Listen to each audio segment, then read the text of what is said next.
Recently, I was forwarded a link to an article titled, "If you live till 2050, you may never die, say experts."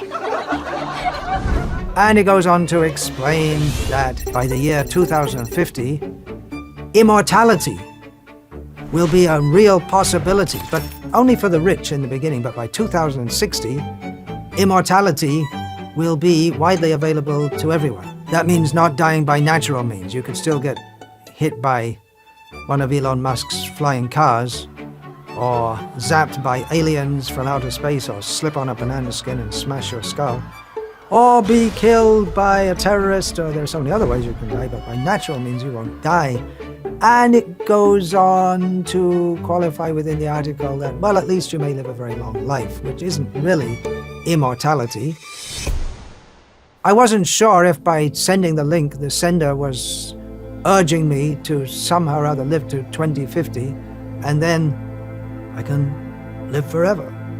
Or maybe giving me something to speak about, or just sharing something of interest. But anyway, here I am speaking about it.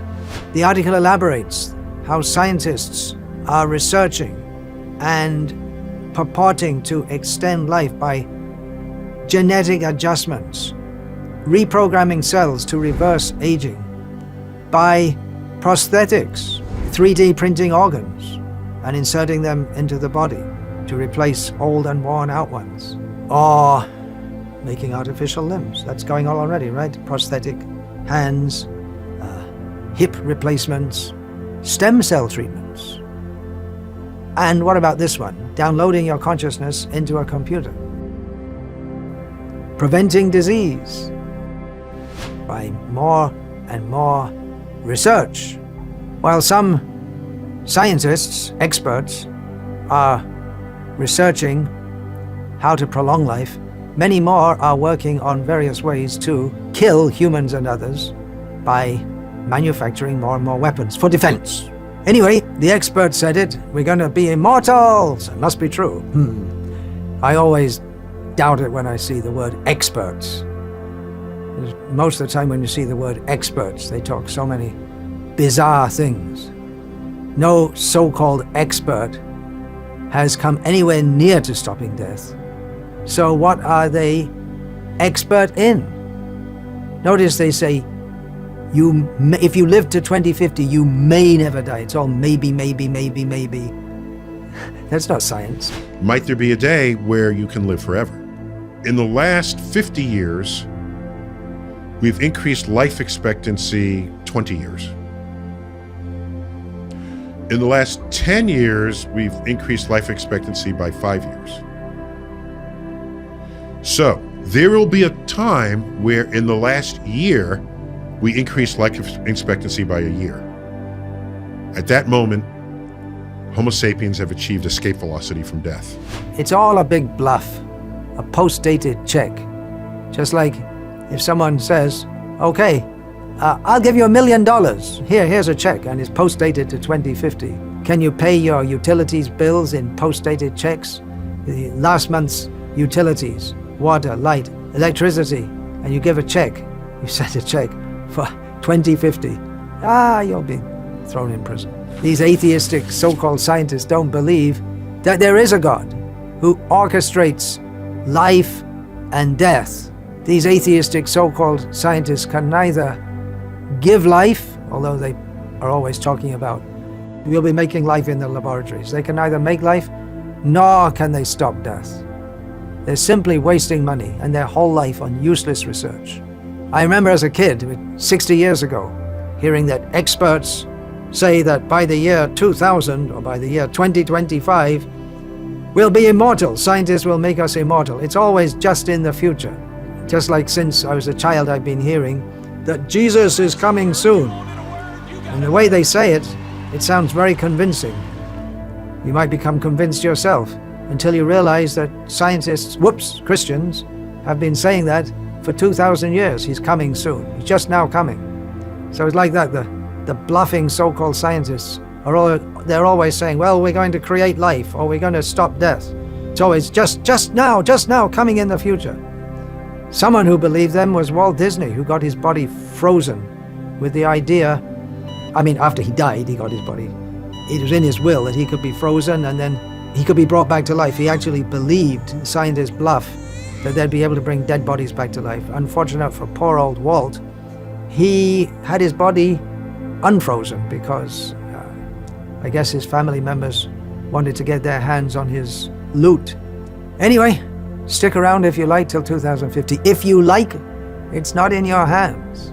2050, we will stop death. We'll have immortality. This presumes that by 2050, the scientists won't wipe out most of the population by nuclear war, biological warfare, or climate extinction driven by scientific advancement. I doubt if I'll live to 2050, but if you do, remember this talk and see what the scientists are saying then. In just a few more years, we'll make people immortal. It's always just a few more years. It's natural to desire to live forever. Bhagavad-gītā tells us why and how we can actually live forever. We can't live forever in these mortal bodies. They're called mortal bodies. The very word mortal means destined to die. But life is not simply a chemical combination. Life comes from the soul, which animates the body. Although scientists won't believe it, atheistic scientists won't believe it, you and I and every living being are much, much more than the sum total of the various chemicals that make up our bodies. We are all eternal, spiritual, living beings. Life means another kind of energy than matter. It is spiritual energy. This energy is never destroyed.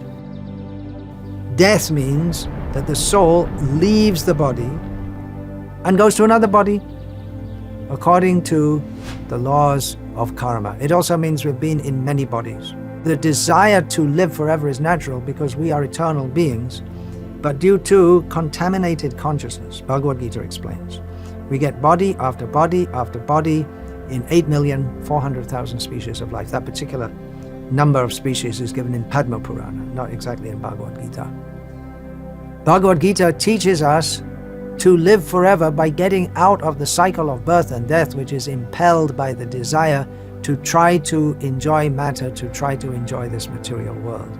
So even if theoretically the scientists can extend the lifespan, and theoretically just forget it, the idea that you're going to live immortally in this body.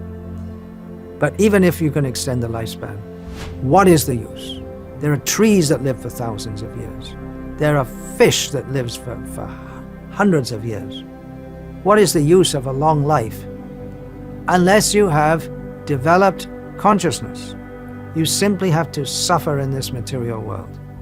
The idea that we will enjoy this world, we will enjoy that we are matter and that we are meant for enjoying matter, is the root cause of our dying and being born again and again and again. So purification of consciousness is required.